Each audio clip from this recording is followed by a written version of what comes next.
Alright guys, welcome back to the channel, and in today's video we're gonna get that 5.0 motor that's for my S14 running. So let's get into today's video.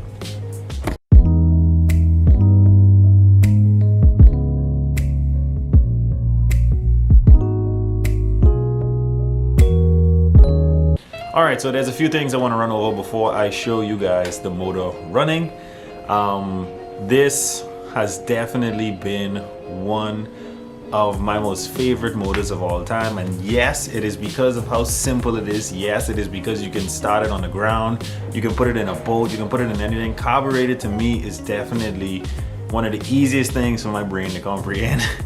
But even setting aside saying that, it is a very good feeling just to get any motor running and you're sure that there's no issues with it. You're sure that this thing is going to be a absolute ripper, a absolute beast when you put it in the car. So by making sure that this thing is running, you're pretty much setting yourself up for a very good, reliable car. We have an HEI distributor that is absolutely awesome. It came with the car. We have a 2-barrel carburetor that I bought, and this thing is amazing. It sounds absolutely crazy that this 5.0 from like the 80s is gonna be in a S14, a 240 SX. Those things came with a 4-cylinder, and now it's gonna have a stick shift T5 V8 5.0. That's enough of that. Let me show you guys the motor. Alright, so I put the gearbox on, and like I said I was going to do, I put the factory plate in between the gearbox and the motor, and that whole noise that we were hearing went completely away. I had an issue with the HEI when I first started to try to crank the motor. The issue was that I was using the firing order from a 90s Mustang 5.0, and that's not the correct firing order for this motor. The 80s 5.0 has a different firing order, and you have to use it based on what motor you have. I have a little fuel pump right here in this gallon bottle. I have a pressure regulator set to about 6 psi, 2-barrel carburetor, 1 wire to my HEI, fuel pump, and then I have the ground clamped onto the battery, and then this is for the starter, and then I just touch it to the battery and this thing comes alive. So let me show you guys what I mean. Put some fuel in the carburetor. You see the pressure's coming up right there. I would set to about 6 or 7 psi. This isn't the proper regulator. This isn't the proper regulator for this. I thought I bought a return style, but this is returnless. So that's going to cause issues with maintaining the proper pressure. As you can see, the pressure is already bouncing around, but I'm ordering a Holley return, or what they call bypass style, so that I can run an EFI pump into it, run one side of the carburetor, and bleed off the rest of the pressure back to the tank. But for right now, we have some fuel in this carburetor. I haven't set up the choke properly yet. If anyone can advise me on how to actually do that or show me some videos, I'd really appreciate that. But let's give it a few pumps of gas. And then, like I said, this is my starter wire. And then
This smoke is just some oil that I spilled on the headers, and it's starting to burn off.